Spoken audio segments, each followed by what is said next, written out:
Here, Chris, I'll let you lead out. Okay.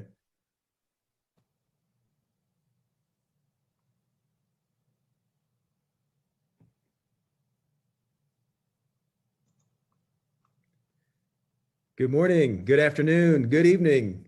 Greetings from Salt Lake City, Utah. It's so good to be with you today.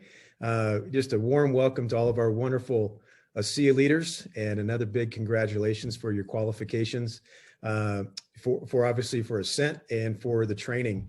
As we know, and we've said many, many times, it's very unfortunate that we couldn't be together face to face. And but we want to do the best we can to take advantage of technology. And with that, we're obviously excited to connect you with Tyler Norton today, our founder, and who has some extremely valuable training for everyone. And so with that being said, in just a minute, guys, I will turn it over to Tyler Norton. But just briefly, I'm Chris Maston, and I'm Senior Director of Global Field Relations at ASEA, and just excited to be with everyone this morning. So, and just a quick message, we are recording this in English.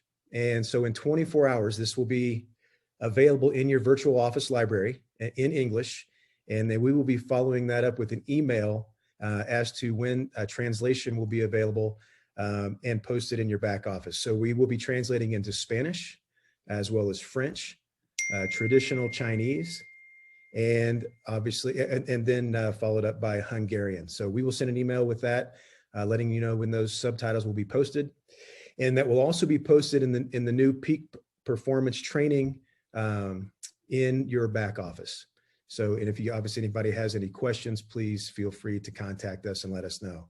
So with that being said, I'd like to turn the time over to Tyler Norton, our founder, and so he can share a few words. And again, thank you for your time. Chris, thanks. Good to be with you. Can you hear me okay? Chris, give me a thumbs up if you've got audio okay. All right, great. Well, I'm scrolling through this list of panel or attendees here, and it's some beautiful names in here. And I'm pretty certain that you can't turn on your videos, or I'd make you all turn your videos on so I could see your smiling faces today. I was looking at the list of qualifiers, and this is the 2020 and the 2021 the Ascent qualifiers from 2 years. And I'm just amazed at the fact that we haven't been able to get together for so long. As Chris said, boy, we wish we were face-to-face. And frankly, we wish we were in Rome or Croatia or Bali or all the locations that we were hoping to go to. I'm turning on the chat now so I can see some of your messages. Good to see all of you guys sharing thoughts and saying hello to each other. So it's great to be with you. Wonderful to know that we hope that some things are improving in some areas of the world. That my heart's been broken seeing what's happening in India and other places. And we're mindful of all of you, and certainly hope and pray that you're healthy and safe and your families are doing okay, and that you're being careful, and hope that we can be aggressive in sharing what we have with the world at this critical time. I think we've got an opportunity to do something very special in helping. Some of you may remember that I bumped into this app, I've got it here on my phone, by a company out of San Francisco called SY Partners. And it was called Superpowers. Do you guys remember me talking to you about superpowers? You go in and you take a test, and it basically walks you through some of the superpower options. Creative thinking, or a complexity buster. Cultural compass is one. Decisiveness is another. Evangelizing is a competency or superpower. Energy, etc. I was interested when I did this test. I found out that my superpower was I am a pattern mapper, which at first pass, I was like, well, what does that mean? Here's what it says on this app about pattern mappers. And I want to talk today about a little bit of a pattern. Pattern mappers look at the world as if it had a secret overlay showing all the connections between and among things. So they're always in a mode of inquiry. They're always asking questions and looking to map similarities, and they're chasing after the logic. and they tend to help teams find shortcuts at the start of a new endeavor by deducing what's new and maybe what's familiar. And there's a part in here, it says, pattern mappers will keep noodling and looking and asking for questions to try to find the unique connections between things. And as I read this the first time, I thought, that's kind of true. I do like to see the connections between things that might help us navigate life a little bit better, success a little bit better, and put ourselves in a position to maybe, as you know, I like you are here maps. I like to be able to look at something and say, of all these swirling confluence of things, where are we in the grand scheme of things today? And I have come across a Japanese concept I want to share with you guys that I think is a brilliant pattern. Now, some of you may recognize this. Let me give you a little background on it. It's called ikigai, and that's a Japanese word. Ikigai stems from the area of Okinawa. If you know anything about Okinawa, Japan, you may know that it has the highest per capita amount or population of centenarians, of people that have made it to 100 years old. And I think there's a connection between this concept that I'm going to share with you that's born from this Okinawa area. It's called ikigai, not icky guy, but ikigai. And it's a beautiful concept, and I'm very, very anxious to share it today. I spent a lot of time researching it in preparation for this training. Couple more concepts, and then I'll dive into it.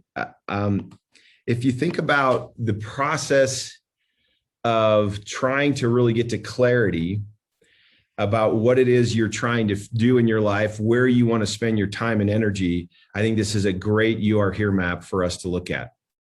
So let me share my screen, and I'll show you, by the way, someone just asked in the, how do you write ikigai? I'll show you exactly how it's spelled here right now. So good question, Sylvie, thank you. Let me share my screen, and bear with me, guys. Let's see if I'm in the right spot. Okay, I'm thinking you can see that. So I'm going to launch my... Chris, do you mind coming off mute and just telling me if you're okay seeing that? I just want to make sure you can see it. Oh. I can see it. Okay, thanks, Veronica. Thanks. Okay, great. So let me walk you through this. So here's ikigai. Here's how you would spell it. And if you were to break this word apart in Japanese, the first part of iki means life. I should have talked to Ben Tyler, our chief legal counsel, who's fluent in Japanese, and talked to him. But in my research, iki is life, and gai is worth. So the combination of those two is a concept of where is a life's worth. Other definitions of ikigai are, the purpose in life, and something one can live for. So this is a really interesting, not unlike the way we might refer to it in the US or even across Europe as the mission that someone lives. But I love the way the Japanese have organized this intersection and this confluence of ikigai. And I think it's a beautiful concept for you to consider today. I want to challenge you guys to give some thought to this as you think about your journey at ASEA and your journey in life. So let's talk about what is ikigai, okay? As I mentioned a minute ago, it's a concept that means your reason for being, and it lives at the confluence or the intersection of four things, okay? So number one, what you love. This concept and meaning for reason for life, or life's worth, or life's purpose begins with, can you identify and clearly understand what you love? Then, what are you good at? So what you are good at is now intersecting with something that you love. The third dimension it adds is, what does the world or your community need, which I think is a beautiful reference to responsibility that we all have. What does the world need? And then the last dimension of this, which I think is super practical and important, is what can you be rewarded for? And so in Okinawa, Japan, this notion of ikigai is what they would say is the living embodiment of the intersection or the confluence of what you love intersecting with something you're really good at that also has a social relevance, a community relevance, a world relevance. In other words, the world needs something. And it's also something you can be remunerated for or rewarded for. Just stare at that for a minute.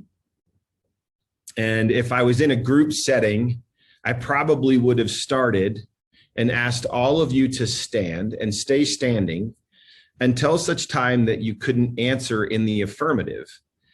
And I would have said, stay standing if you do on a daily basis what you love. And if you were good at it, and if it was something the world needed and you could be rewarded for it. Now, I'll get into this further in just a minute. There's several intersections here, and the center is ikigai. So the center is this concept of life's worth, and it's where the intersection of these four things live. What about some of these other intersections? And in this concept or philosophy, there's some interesting interplays. Let me walk you through those. So for example, if I took the intersection of what you love with what you're good at, in this concept, that is where passion would arise. But on the opposite side of what you love, intersecting with what the world needs, you see mission, which I think is a very interesting play. On the left side is this notion of what I love and what I'm good at, I'm passionate about. I'll give you an example. I love to play the guitar. I love it. And I'm reasonably good at it. I'm passionate about it. But as much as I'd like to hope the world needs it from me, it's not my mission in life, right? I don't know that my approach to music does much more for anyone else than for me. And that's not trying to be self-effacing or taking away from that hobby or avocation. It is saying that there's something when what you love can intersect with what the world needs, it creates a different sense of compelling motivation that starts to feel less like a passion and more like a mission. And of course, the perfect world that where you can see where ikigai lives is where your passion and your mission are also part of what you do every day. So notice that relationship between passion and mission.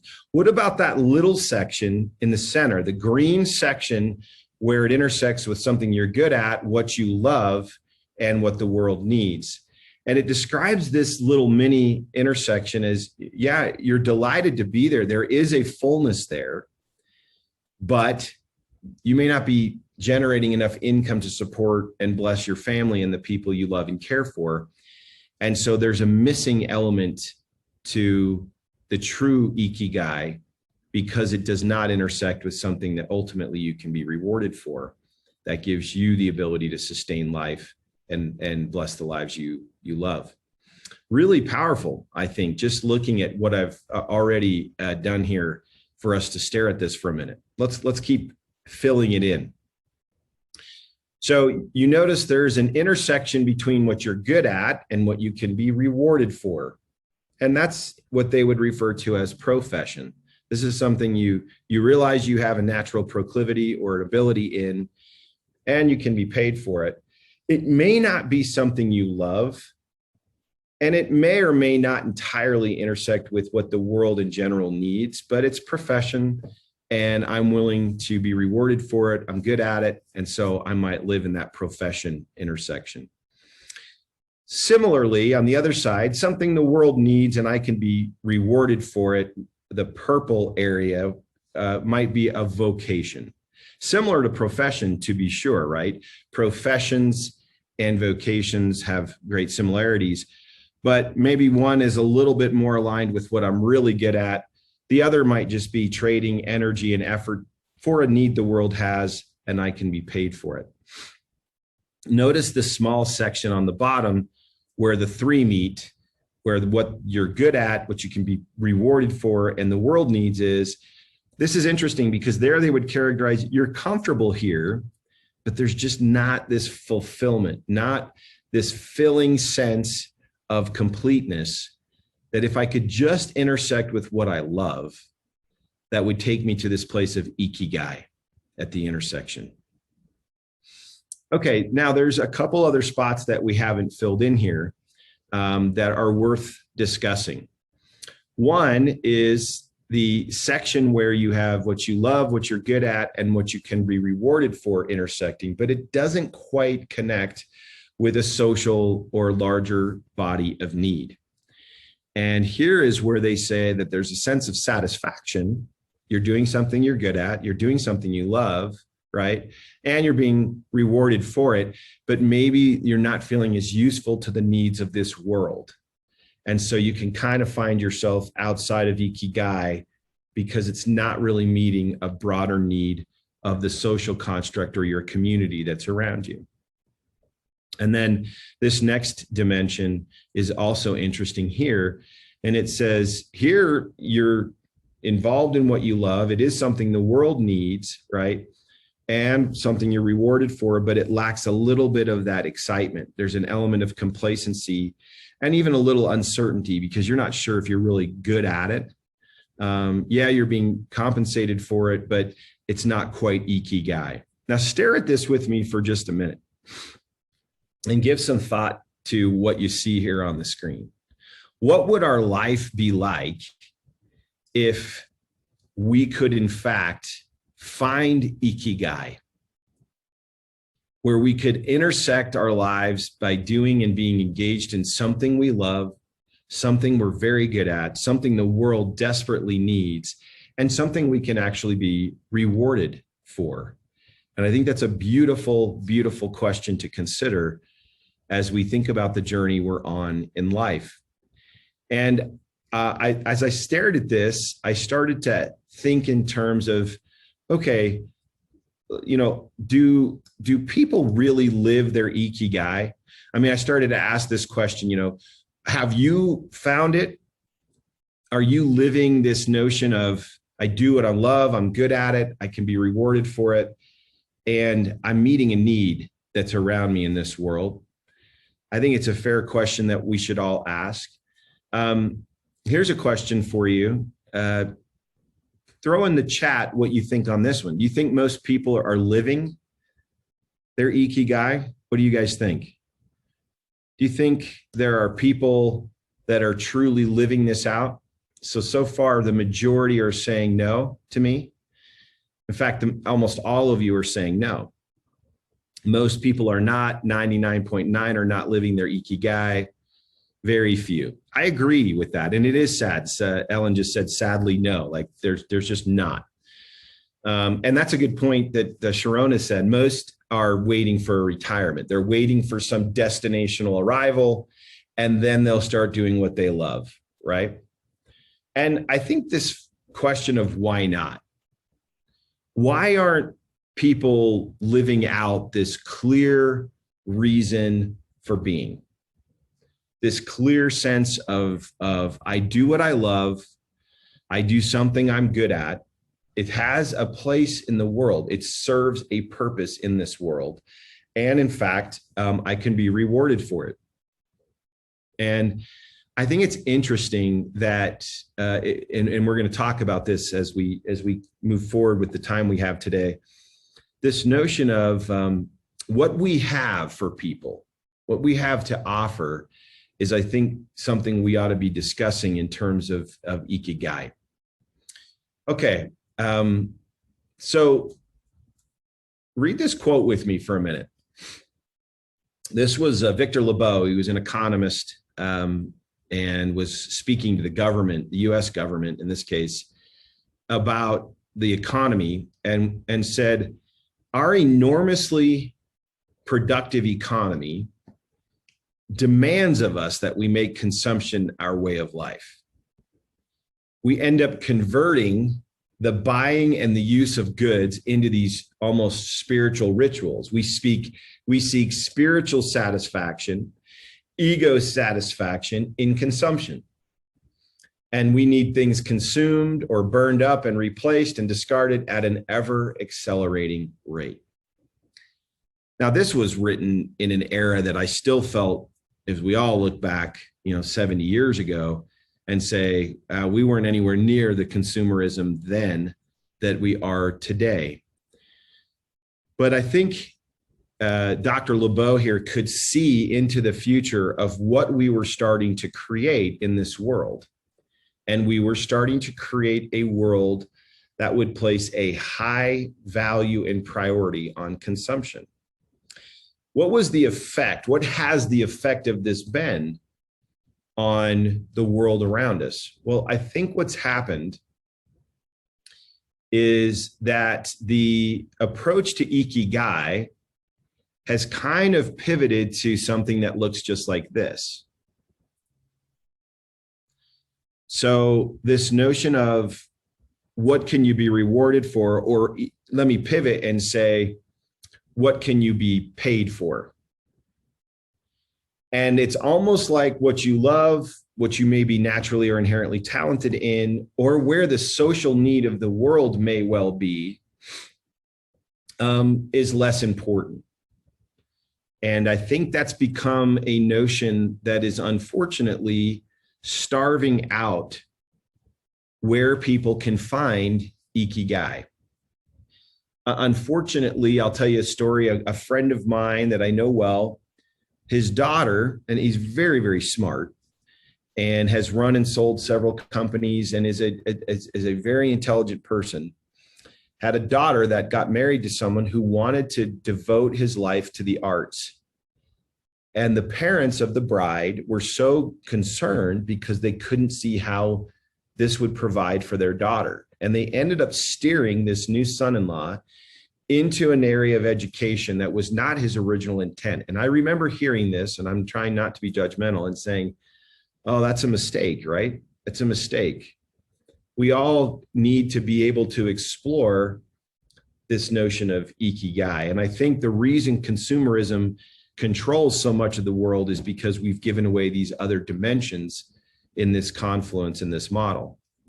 So think about it this way.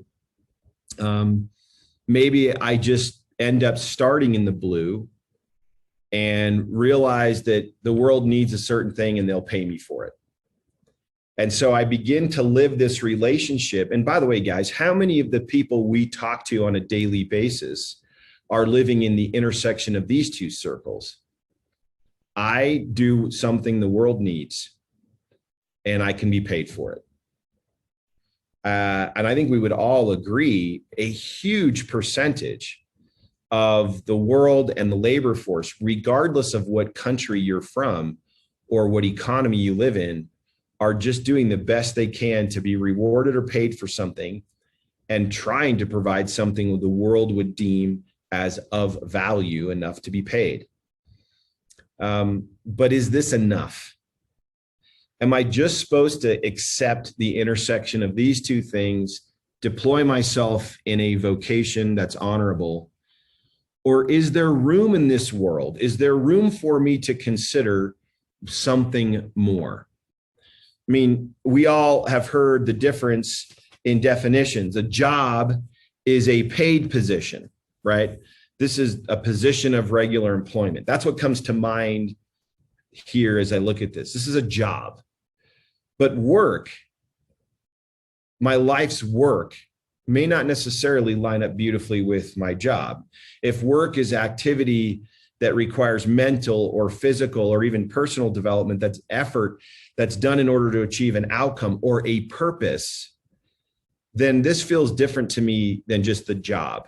And I'm sad in my heart when I think how many of the people we know around us may be settling for less than Ikigai, less than a meaningful, purposeful life that's truly worth living, because the demands of their world require them to stay highly focused on just delivering a job, regular gainful employment that trades time for money. Now, what about the other side, right? If you said, okay, maybe I start out by saying, how can I get paid? And I think that's very noble to want to be paid and in service of people you love and maybe your family and what you're good at. And yet what's interesting, literally right through the window here, not more than 100 yards from my office where I'm sitting, is the office of a dentist that is my neighbor.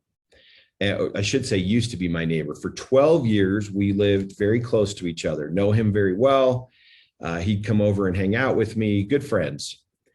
Here's a person who devoted a great deal of time developing himself professionally as a dentist. What's interesting is, on my most recent visit to his office, which bears his name, it's a partnership with his brother. They're both have the same last name. And I went in only to find out that my good friend, I'll say his name is John, was no longer working at the dentist office, right, that bears his name. And I remember saying, well, where is he? And they said, you know, he really was struggling. Clearly, he was being paid well. He was being rewarded for what he did. He had a profession and he was good at it. I mean, I wouldn't keep going to him if he wasn't good at it. But I think he started to question Ikigai. He didn't maybe know the concept of Ikigai out of Okinawa, but I think he started to question, you know, is this really something I love? And sure enough, he walked out, sold his part to his brother. I don't know, to be honest. I owe him a text message exactly what he's doing now. But I have this hope in my heart that he's out here really looking for what would be this Ikigai concept and reason for being. It's when what you love can intersect with what you're good at, something the world needs, and something you can be rewarded for, which is in and of itself not inherently wrong, that you can arrive at Ikigai. And I'm fascinated with this. And I wish so desperately I could invite you guys to interact with me a little bit more in this training. If we were in a room together, I'd ask you to take some time and write down your thoughts on these different areas. In fact, as I was going through this, I said to myself, okay, so here's a question I would like to pose, and maybe you guys can respond in the chat. Could ASEA be a representation of Ikigai? What do you think? Is it possible that what we have here at ASEA is in fact something the world needs, right? Something we can be rewarded for, something we can all get good at, and something we can love? Yeah, so your answers, yes, absolutely, yes, with all a bunch of S's. It checks these boxes, is what someone just said. So I think it's a really interesting challenge for all of us to consider what this is. And I will submit to you that there are people in the world that are really trying to find out what it is. Why am I a dentist? And I don't want to do this anymore, right? What is it about what I've chosen to invest all of my energy in? Was it simply something that I knew I could be rewarded for and I was reasonably good at? So let's break this down for a minute. I'd like to kind of challenge all of you in this exercise now to find your Ikigai, and send it to me in the chat for a minute. So let's start dimensionalizing this. I'm going to go back. List out in the chat things you love, and it can be of any nature, and I'll call some of these things out in the chat. What are the things that you love? As you said, if I was going through this exercise linear and trying to arrive at an Ikigai, okay, love to help is one from Ingrid. What else? So you say, I love to help people. Tobias says, build people, right? Seeing a light bulb go on in someone's mind. Natural health. Okay. Painting, love that. Okay. Bringing value. Photography, seeing people thrive, meeting people of different cultures and walks of life that are not necessarily exactly like me, being a force for good. Okay. So hopefully you're all seeing the chat, right? You can see these answers, connecting with people, having people see their potential. Love that one. Love, love, love that one. Making a difference. How about songwriting? Thank you very much. I love songwriting. That's beautiful. Jack, thank you for serving. You are a great servant. Okay, I love to grow living things. Kim and Eric. My wife loves to garden. Isn't that an interesting love? Okay. Now, I love making people laugh. Love fly fishing. Chris Dominguez, I love fly fishing too. Let's go fishing. Okay, next question, right? Keeping that in mind, and notice the intersection between this. These are kissing cousins. What are you good at? You might love writing songs, but not be great at it. I'm not saying you aren't, but you know what I mean? Like, let's talk now about what are you good at? How many of the things you're good at happen to also be the things you love? There's kind of an interesting relationship. So now answer the question, I am good at, and then put something in. I'm good at motivating people. I'm good at teaching and educating and encouraging others.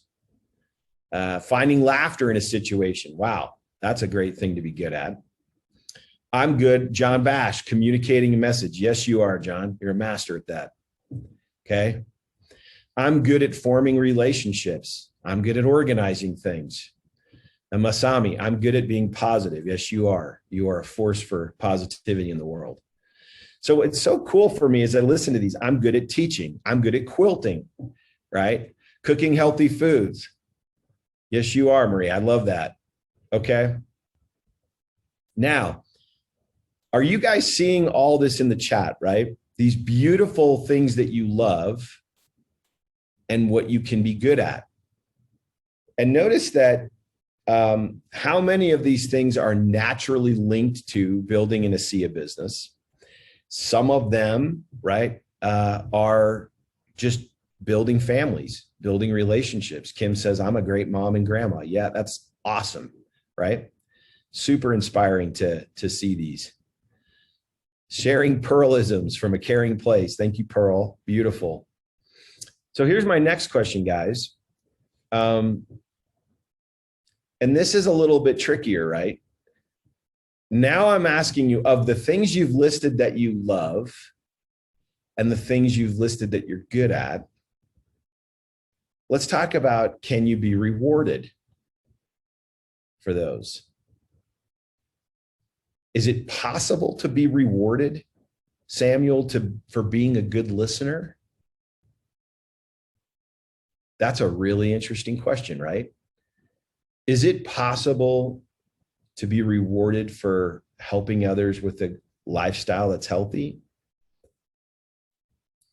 So there's ways to think about this and saying, okay, yeah, and that's a good question, right? Cisco, what kind of reward do we mean? Is the compensation just money? Yeah, Sylvie says, no, it's not always just money, right? It's a smile or a thank you. Couldn't agree more. I do believe that in the Japanese sense, the concept of what you can be rewarded for does point to your ability to survive, right? To be sustained. And I think that's an interesting question for all of us to consider. Now, throw in the chat for me, if you will. What does the world need? This is a really interesting one. And now I want to challenge you guys. You can say peace, love, and understanding, and I agree with that, right? But what does the world need that possibly intersects with what you love, what you're good at, and what you could be rewarded for? I want to read some of these to you, and you guys can see these too, right? How to be healthier. Boy, is that true, right? They need leadership. There's a lack of leadership, things that can be trusted. Cisco, people listening. I agree, right?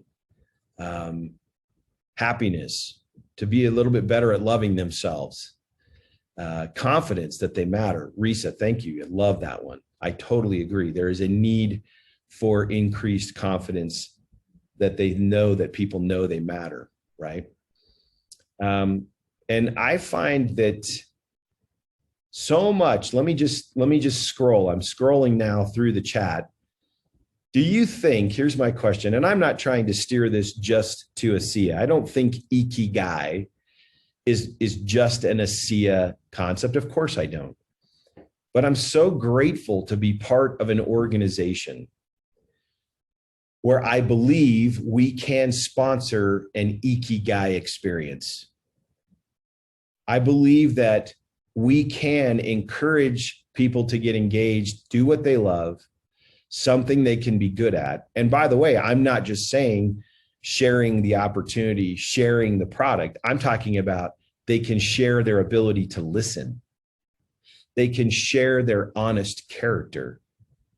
They can share being a great mom and grandmother at ASEA, right? It's a beautiful concept to think about. And here's the next question. Can we be rewarded for our work inside of ASEA? And I think we all know the answer to that. Yes, and not just in money, right? I've loved what Cindy Buck taught me early on, that you can be paid in goosebumps, right? And we can be rewarded by helping other people. And then the question of what the world needs. And that's kind of where I want to finish some of my remarks, trying to be sensitive to time. I think we scheduled this for an hour. Let me just say that I think we all would do well to give some thought to this Ikigai. And Ikigai, by the way, should be a verb.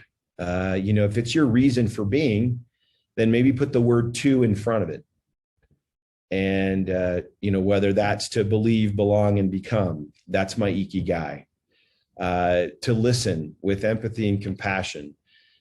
You remember from our Envision at the United States, where I challenged your 6-word leadership legacies, and some of the beautiful language that came from that really starts to point at this notion of Ikigai, this beautiful Japanese kind of concept or philosophy about reason for being.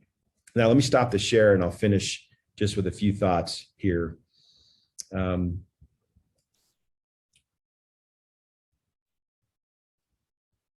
Okay. So the training I wanted to share today is, number one, I'm a pattern mapper. I love to see you are here maps where I can go, oh my gosh, that makes a lot of sense to me. I love the idea of inviting us to reflect, to step back and consider, what is it that I truly love? What is it that I can be really good at? And can I be paid for that? Can I earn a commensurate reward, be compensated for that? And is this something the world needs? I think that you could approach this Japanese philosophy, and I'll remind you, from Okinawa, where the longest life expectancy in the world is where this comes from. And it does beg the question, is there a correlation to Ikigai and longevity? To not necessarily chasing consumerism and getting wrapped around the axle of what the world tells us is this ritual of consume and burn rates and continuing to turn over product and burning through disposable income and acting like there's some sort of Ikigai fulfillment in that, or deciding, you know what, there's more. And I want to try to find that in my life. And I think the comment someone made in the chat, which was, do I need to wait for retirement to do what I love and what I'm good at and what I'm passionate about and hope it makes a little bit of money and does some good in the world? Or can I really engage in Ikigai now? There's a gentleman online, Tim Tamashita, I think is his name, who is a Canadian person and really kind of an interesting influencer around this concept of Ikigai. If you go watch some of his talks, there's a TED talk or two on this and others, he'll talk about starting part-time. How do you find Ikigai? And he says, start part-time. And I think it's interesting how many people inside of ASEA start part-time. And, as they engage in this quest for what is my true ikigai. In his case, his was just 2 words: to delight. That's my whole reason for being, to delight. I want to delight other people in anything that I do. I thought it was beautifully simple. And I think it's beautiful to spend time thinking about this concept of ikigai and then practicing it a little bit. I'm grateful that we're part of a company and part of a movement that I believe does in fact meet the world at a need. That there is a need for our product, and I believe there's a need for our form of cultural leadership in this world. And I believe we owe it to the world and to ourselves to be more committed to how we engage in the world, not just the results that we get, but how we get the results, to seeing ourselves inside the social construct of something bigger than just ourselves, and to being part of that conversation and part of that dialogue in the way that we share what we share. There is irony. There's great irony that this industry is indictable and maligned so often for being way off ikigai and dropping just into the rewards. And as you've listened to my Envision message on next level marketing, I hope that you'll take that seriously. I do think we need to be sensitive to the principles that underscore our business and trying our best to truly distribute worldwide, not just our product and not just the opportunity, but most certainly our culture as well. I believe we're teaching principles and truths in a very real and transparent way in hopes that it will inspire and help others. I have a friend in Europe. Her name is Birgitta. And Birgitta was a foster parent to more than one child, to several children. I met her in Europe some years ago, and I remember meeting her for the first time and could feel and sense almost a shyness about her. I was so impressed with what she did in her life, and I wanted to remind her that she made a difference in the world. And I've loved watching her journey of ikigai inside of ASEA. She is really starting to, I believe, reach out to her own ikigai and live her full purpose and reason for being. And I don't know if she'll ever hear this, but I've been inspired by the things she shared with me. Here was a woman that has given her life to raise foster children, but who was questioning whether or not she could do ASEA. And I was so amazed and was so humbled and wanted to remind her that here, what you've done in your life will change the life of these children. And it's so powerful that we need to remember, we need to look for the ikigai that we see in other people. We need to call it out. We need to help them to see it. We need to awaken that it's possible to live a life of ikigai. It's possible to find a place where I'm doing what I love, I'm doing something I'm good at and getting better at. I'm paid well for it or rewarded for it properly, and it has a social impact in the world. And I do believe that we have an opportunity and a responsibility to try to live this out in the world, and especially in ASEA. And I was so touched by this. Some of you that have read Good to Great by Jim Collins might see some parallels between ikigai and what he refers to as the hedgehog concept. The hedgehog concept is what drives your economic engine, intersecting with what you can be best in the world at and what you're passionate about. These are pretty similar concepts, but I thought the Japanese approach to it was so beautiful by how clearly it called out the need inside of community. I feel like that's something we need to continue to elevate in what we do. We build and garden communities. That's what ASEA is. It's a garden of communities that be building into teams where we see the ikigai in others and help to nurture that and bring it out. And so guys, I hope this helps today. We've got a few minutes left, and maybe what we could do is just have a little volley through the chat on any questions that I might be able to answer or just insights you might want to have. but open to any comments or questions through the chat for just a few minutes before we wrap up. Anything you guys would like me to riff on for a few minutes?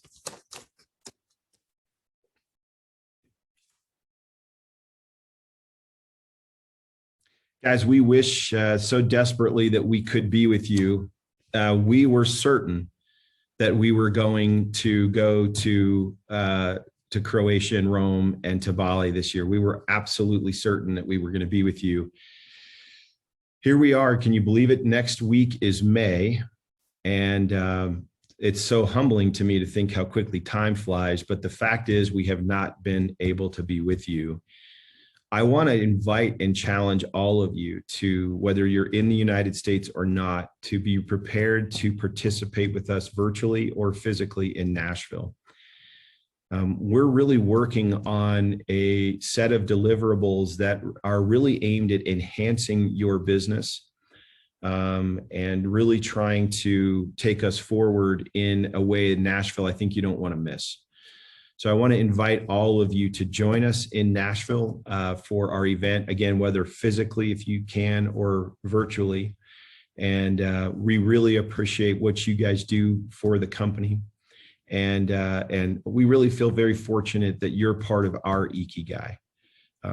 I will tell you this. I sat last night late staring at this framework, and I'll throw it up one more time so you can see it. And I sat staring at this Ikigai concept, and I said to myself, you know, I feel so thankful. I can genuinely and honestly say that I live my Ikigai here. I never would have known how to get to this place if it wasn't for my dad's vision, the risks that he took, and just the invitation he made to me to come with him. I owe him so much for that. But I truly feel like I live my own Ikigai here at ASEA. I get to share truth and principles that I think the world needs. I get to share, build, and offer products that I believe the world needs. I do love it. It's something I'm very grateful for. I feel both passion and mission for it. I like to hope I'm good enough at it to have some influence in that world.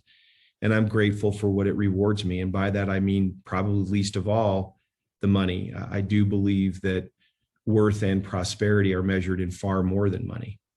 And that's truly the case. My worth and prosperity comes from relationships with all of you. And I feel so thankful to be part of something that has this natural Ikigai to it. And I want to challenge all of you to consider your Ikigai. Let us not forget what it is that we're about, and let's increase our willingness to go out to the world and share this. So I say to all of you, happy Ikigai as we close the call today, and wish you all the very best as you continue to grow your ASEA business. Chris and Veronica, I'm a few minutes early, but we'll wrap things up right here. Hopefully you'll share this video with others in your teams that maybe didn't qualify for Ascent. And we look forward to seeing you guys in Nashville. So thanks a lot. Take care.